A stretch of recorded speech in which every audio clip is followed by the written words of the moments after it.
আমার নিয়ত ছিল মনে মনে, সেটা হলো যে অনেকে অনেক পারফরমেন্স করবে, অনেক বিষয়ে কথা বলবে, অনেক আয়োজন আছে। তো তার মাঝে যদি একটু দুই লাইন দুই দিনই কথা হয় তো খারাপ কি হতেই তো পারে।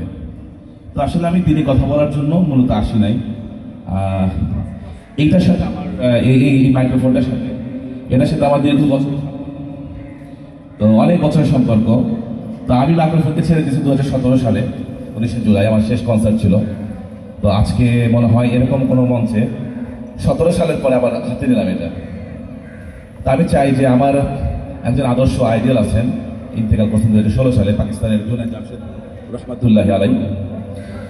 উনি পাকিস্তানের অনেক বড় পপ সিঙ্গার ছিলেন, দিল দিল পাকিস্তান অনেক বিখ্যাত ওনার গান। তো ওনার জীবন থেকে উনি আমার মতো এরকম তার দিকের সময় দিয়ে চেঞ্জ হয়ে যায় আর কি, সিঙ্গার থেকে অনেক বড় আল্লাহ হয়ে যায়। 2016 সালে ওই তাবলিগের সফরে ইন্তেকাল করছেন স্ত্রী সহ বিমান দুর্ঘটনায়। তো ওনার একটি গজল আমার জীবনে অনেক পরিবর্তন করেছে, আমি খুব ইন্সপায়ার হয়েছি ওনার এই গজল থেকে। তা আমি একটু চেষ্টা করছি আর কি।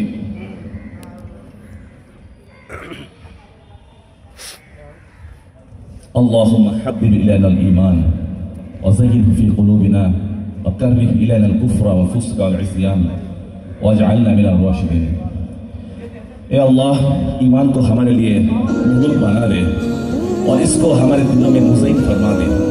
कुफ्र, शिरक, गुनाह नाफरमानी से हमको करियत आता फरमा दे, आमीन। मेरा गफलत में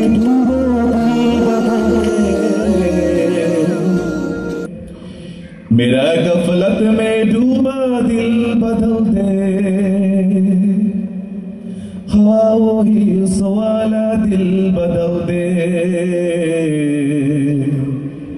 मेरा गफलत में डूबा दिल बदल दे, मेरा दिल बदल दे, मेरा दिल बदल दे।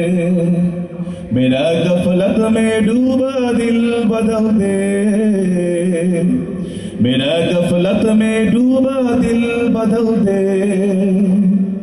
हवा हो ही सवाला दिल बदल दे, मेरा गफलत में डूबा दिल बदल दे। सुनो में धड़कनों में मेरे मौला, सुनो में नाम तेरा धड़कनों में, तू अपना गम अता कर दिल बदल दे। मेरा गफलत में डूबा दिल बदल दे। करो कुर्बान अपनी सारी खुशियाँ, करो कुर्बान अपनी सारी खुशियाँ। बदल दे दिल की रास्ता, दिल बदल दे। मेरा गफलत में डूबा दिल बदल दे। Thank you. আমি আসলে আজকে কালকে থেকেই গলাটা খুব বসে, আমি বলেছি আদিলকে। তো যাই হোক, আমি শেষ দুটি কথা বলে শেষ করব। সেটা হলো যে দুটি লাইন বলবো, আমার মনে হয় যেটা বলা উচিত একজন দিনের খেদমত খাদিম হিসাবে। সেটা হলো যে সবাই আমার জন্য দোয়া করবেন। আমি ছাত্র অবস্থায় আছি এখনও, আমার মুফতি শেষ হবে ইনশাল্লাহ এই বছর, মাওলানা শেষ করেছি এবার। তো আমার জীবনের যে পরিবর্তন, এটার ঘটনায় আরেকদিন বলবো ইনশাআল্লাহ, তোমরা যদি চাও। তো আমি দুটি কথা বলবো শুধু, সেটা হচ্ছে যে আমরা সকলেই জানি দুনিয়া সৃষ্টির পূর্বে প্রথম সেটা হচ্ছে ইবলিস এবং আল্লাহ সুবহানাহু ওয়া তাআলার মধ্যে কথোপকথন ছিল। আপনারা সকলেই জানেন আল্লাহ সুবহানাহু ওয়া তাআলা ইবলিসকে কি বলছিলেন? উসজুদ আদামা, তাই বলছিলেন কিনা? উসজুদ আদামা, আদমকে সেজদা করো, এটাই কথা তো, তাই না? কোরআনের মধ্যে তো আল্লাহ এভাবে বলছেন যে উসজুদ আদামা। আল্লাহ সুবহানাহু ওয়া তাআলা আদমকে সৃষ্টি করে, আমাদের আদি পিতা, ওনাকে সেজদা করার জন্য বলছিলেন কাকে? ইবলিসকে, আজাজিলকে। তো সকলেই সেজদা করলো, আবা ওয়াস্তাকবারা, শুধু আদম অস্বীকার করলো, শুধু ইবলিস অস্বীকার করলো, সে সেজদা করলো না। তো আল্লাহ পাক তাকে জিজ্ঞাসা করলেন, তুমি কেন সেজদা করলা না? বলে খলাক্তানি মিন তিন, খলাক্তানি, আল্লাহ ইবলিস বললেন যে আল্লাহ আপনি আমাকে সৃষ্টি করছেন আগুন থেকে, আর ইবলিস আদমকে বানিয়েছেন মাটি থেকে।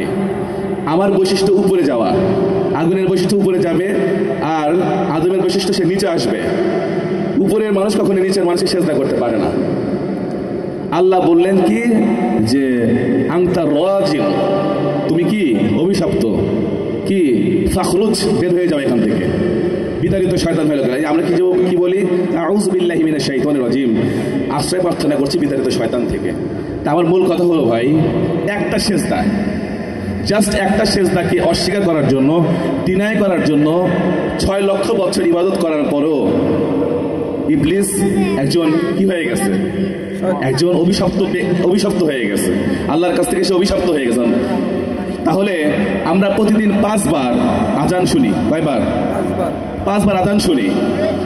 তাহলে আমাদের অবস্থা কি? আমরা প্রতিদিন কতবার সেজদায় অস্বীকার করতেছি? সেই জন্য ভাই আমার কথা শেষ, যে শয়তান যদি একটা সেজদা অস্বীকার করার কারণে সে অভিশপ্ত হয়, আমরা আমাদের জীবনে কত ওয়াক্ত নামাজ, কতগুলো সেজদা অস্বীকার করছি। প্রতিদিন আমাদের কানে আজান আসে, আমরা ডিনাই করি, হাইয়া আলাস সালাহ, হাইয়া আলাস সালাহ, শুনে না শোনার ভান করি। ভাই এটা না করি, কেননা সালাতের হিসাব হাসরের ময়দানে হবে। আউয়ালু মা ইউহাসাবু বিহিল আবদু ইয়াউমাল কিয়ামাতিস সালাহ, হাসরের ময়দানে নামাজের হিসাবটা প্রথম হবে। এই জন্য ভাই বন্ধুরা, যে যাই করি না কেন, দিনকে ভুলে না যাই, আখিরাতকে ভুলে না যাই, আল্লাহকে ভুলে না যাই। আল্লাহ সুবহানাহু ওয়া তাআলা যে কথাগুলো আমি বলার চেষ্টা করেছি, এর উপরে আমাকে প্রথমে আমল করার তৌফিক দান করেন, সবাইকে আমল করার তৌফিক দান করেন। আসসালামু আলাইকুম ওয়া রাহমাতুল্লাহি ওয়া বারাকাতুহু।